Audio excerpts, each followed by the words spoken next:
Hello students, in this our lecture of physics, we are going to learn about chapter number 7 alternating current and the topics is LC oscillations.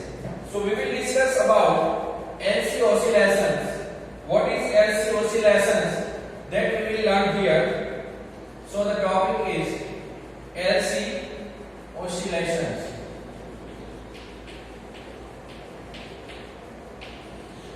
So we are having the circuits of L and C.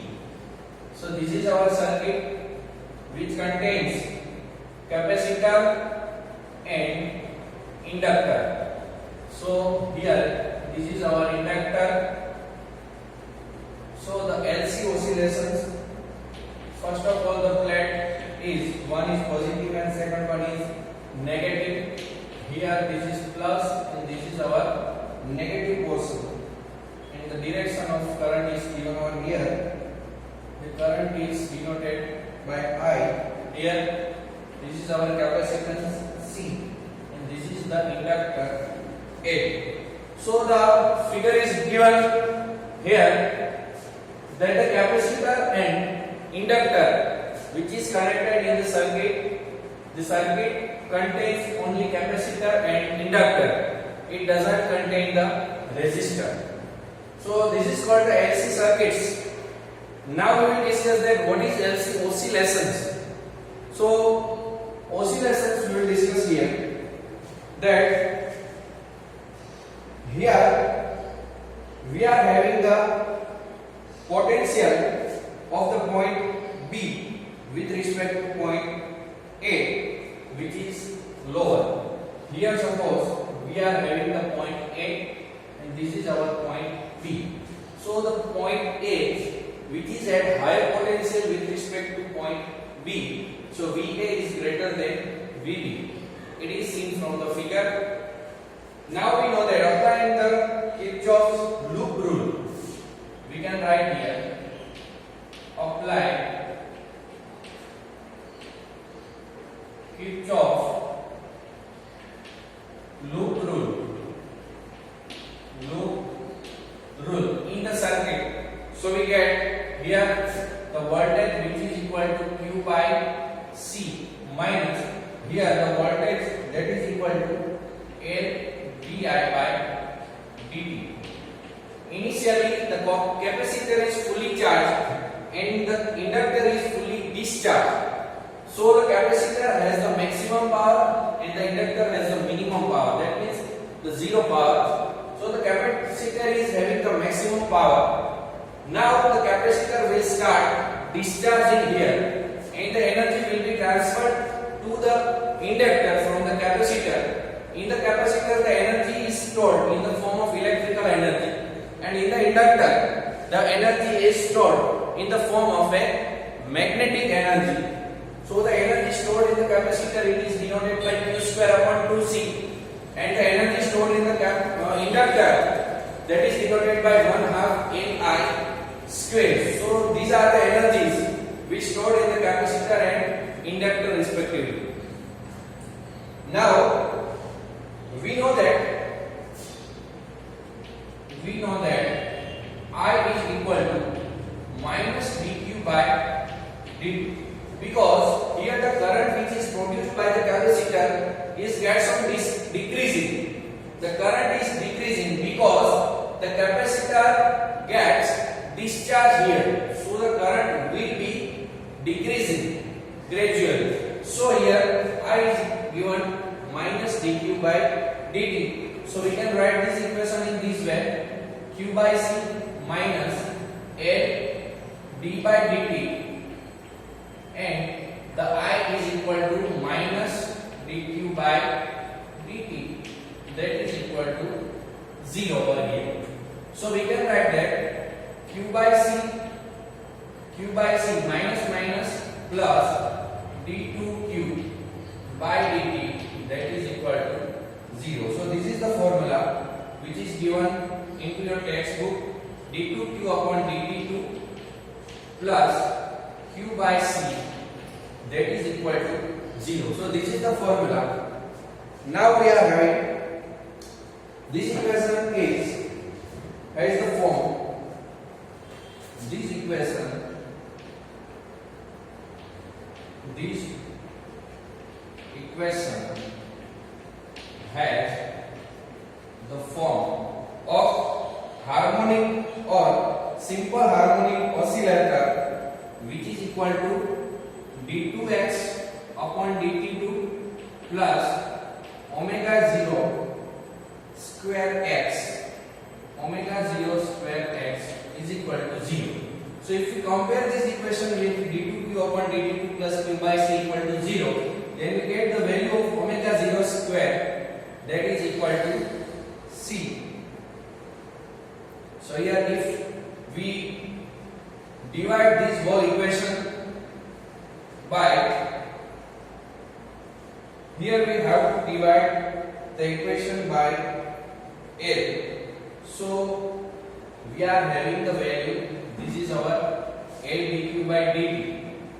This is L dq by dt. So if we divide this equation by L, so we get that L upon L, that is equal to 0, and here we will get Q upon LC.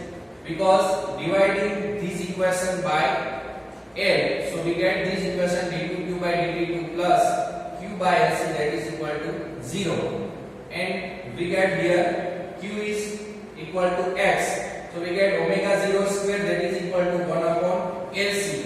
So here we can write, we get omega 0 square, that is 1 upon LC. So we can write here that omega 0, that is equal to 1 upon LC. This is the value of resonant frequency omega 0, that is equal to 1 upon LC. And where is sinusoidal as the time? Q is equal to Qm. Q equal to Qm cos omega 0 t plus phi. So this is the omega 0 t plus phi. The charge gets on decreasing and it is transferred to the inductor gradually. Now we will have that Qm is the maximum value of the Q and phi is the phase constant. Since Q is equal to Qm, so we can write that at t equal to 0, cos phi equal to 1. If t equal to 0, then cos phi is equal to 1. So we get that, therefore in the present case, Q is equal to Qm cos omega 0 t. It is not here, then we can write Q is equal to Qm cos omega 0 t.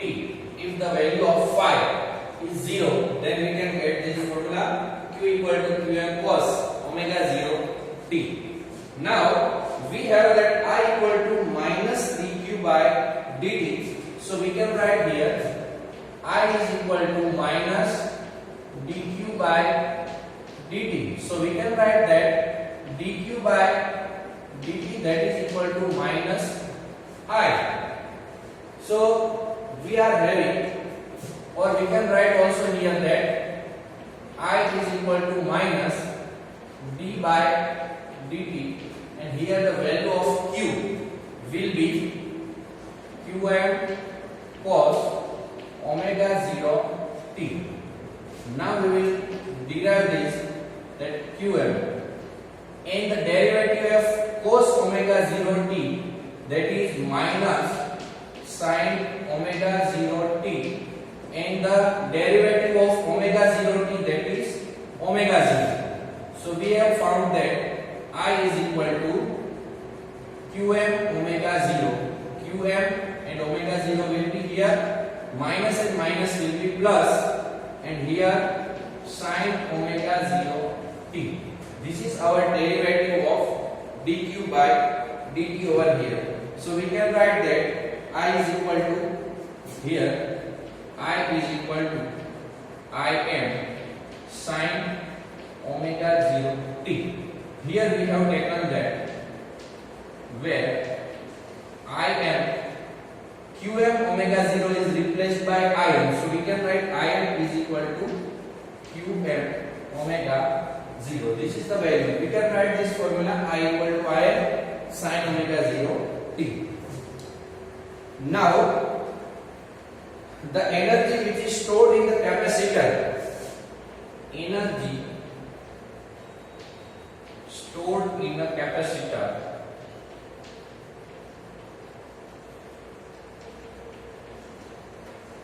energy stored in a capacitor which is in the form of electrical energy, that is equal to Q square upon 2C. This is our energy which is stored in the capacitor, and the second energy which is stored in the inductor in the form of a energy stored in an inductor which is U L, that is equal to 1/2 L I square. This is our energy which is stored in the capacitor in the form of electrical energy, and this is our energy which is stored in the form of magnetic energy. So it is denoted by UL, that is equal to 1/2 Li square.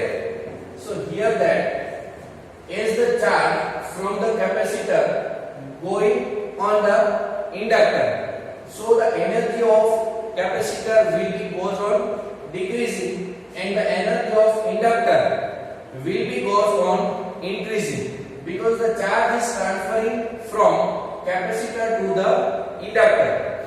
So the as much energy will be decreased here at the capacitor, that much of energy will be increased in the form of magnetic energy in the inductor. So the total summation of electrical energy and magnetic energy will be equal.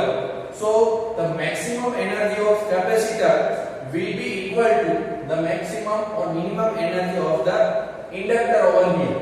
As the capacitor will goes on discharging, and if that will be totally discharged, then the inductor will be charged fully.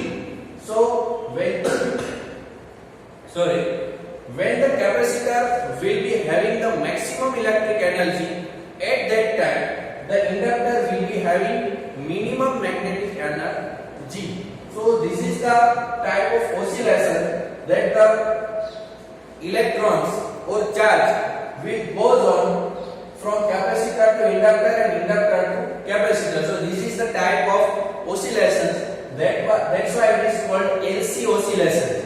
It is possible only in the LC circuit, which is having capacitor and inductor. So here the charges are transferring between C, that means capacitor, and L, that means inductor. So the charges are oscillating between the inductor and capacitor. That's why this circuit is called the LC oscillation. So this is the type of LC oscillations, and we have derived the energy, equation of energy in LC oscillations. So the further discussion will be done in our next session. Today we are stopping here. Thank you. Have a nice day.